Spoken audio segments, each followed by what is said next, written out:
বলবেন কেন? বলে ভক্তের চরণের ধুলি স্পর্শ করলে করতে করতে করতে করতে কোন দিন পরশমণি হাতে লেগে যাবে। পরশমণি বুঝলেন তো? যেদিন তোমার পরশমণি হাতে লেগে যাবে সেদিন তোমার এই মানব জন্মখানা ধন্য হয়ে যাবে। হরি বল হরি বল। তাই তো ভক্তের চরণের ধুলি নিয়ে, তাই তো রাধারানী আমার মনের আনন্দে নয়নের জলে বুক ভাসে কেঁদে কেঁদে মালাটি গাইতেছে গো।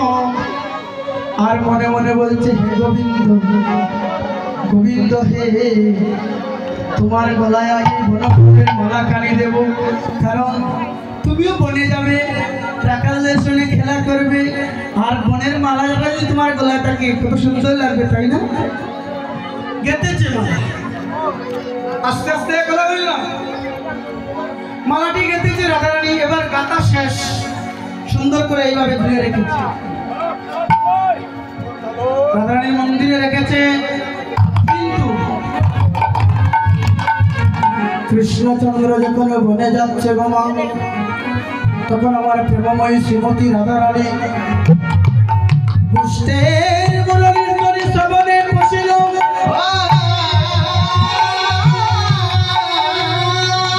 আর নিবিবন্ত কষি বস্ত্র নিত্যম বেরোইল।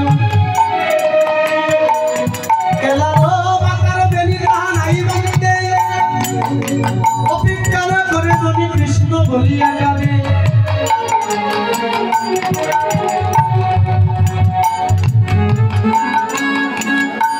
আর নীল পদ্ম স্বর্ণ পদ্ম বাসে অশ্রু জলে,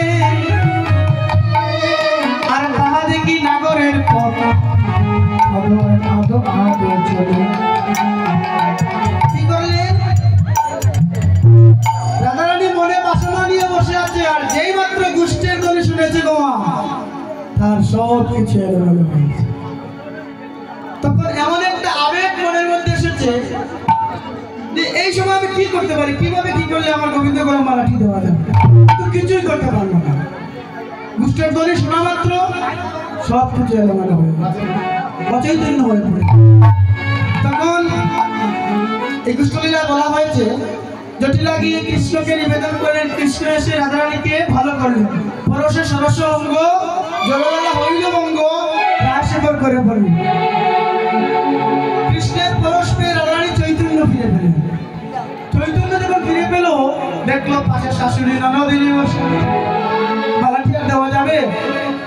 যতন করে তো গেঁথে রেখেছি, কিন্তু একে তো কৃষ্ণ কলঙ্কিনী বলে শাশুড়ি ননদিনী। যদি তাদের সামনে কৃষ্ণের করে ওই মালাটি দেয় তাহলে তো সব শেষ। দিতে পারলো না, মনের দুঃখে কাটছে।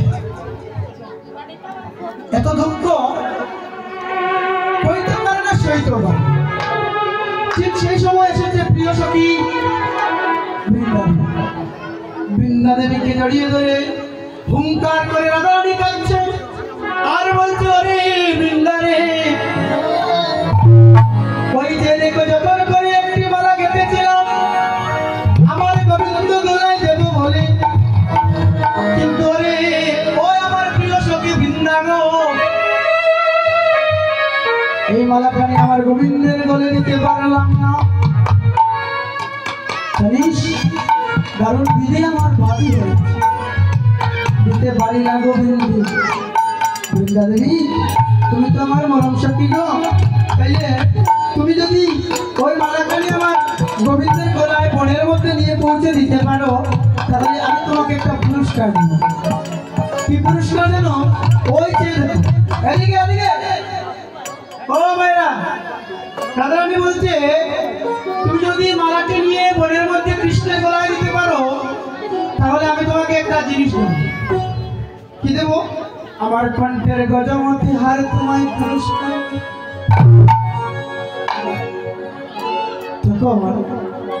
বৃন্দা দেবী বলল, রাধে, এই কথা বলতে বৃন্দা দেবী একটু মনে কষ্ট পেয়ে কেটে কেটে বলছে, রাধে,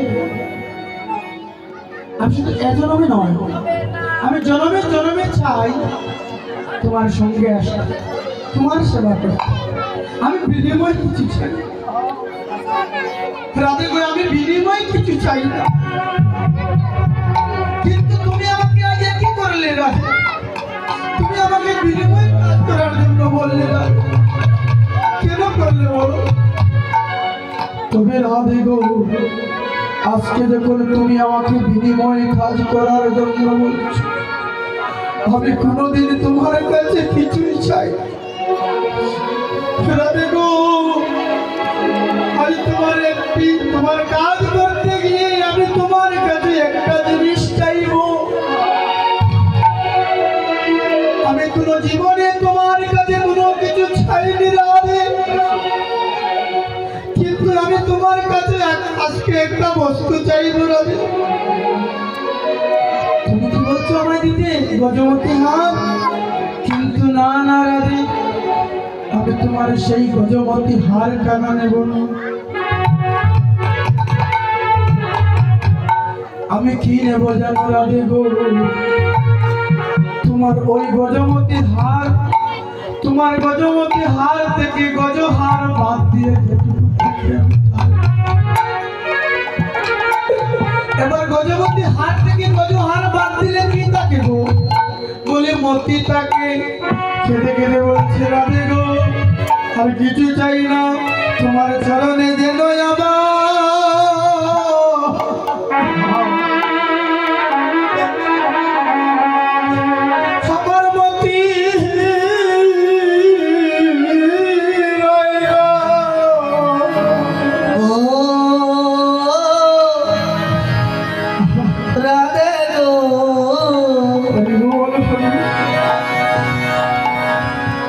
তোমার চরণে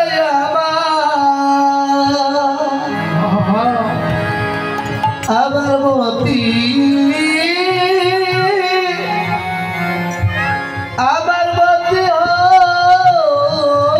গো রাধে গো,